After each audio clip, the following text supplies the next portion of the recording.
دختری که مشق بلد باشه کاغذ پرانی میکنه. خیلی ها اینو نمیدونن که تو دوره قاجار حتی اگه دختری شانس اینو داشت که بره مکتب خونه اجازه مشق نوشتن نداشت. چون باورشون این بود دختری که مشق بلد باشه کاغذ پرانی میکنه.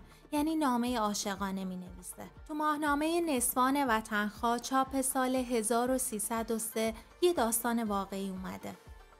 یک شب به جده خود گفتم کاش این ملا باجی میتوانست مشق بدهد که من هم مانند اخوی هر شب مشق میکردم. فوراً به من جواب داد دختر چه معنی دارد مشق بکند؟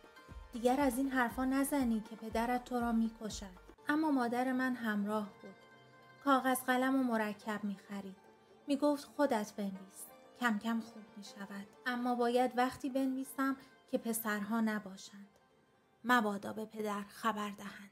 من فاطمه فاضل راوی پادکست تن هستم و شما میتونید تن رو از تمامی پادگیرها گوش بدید.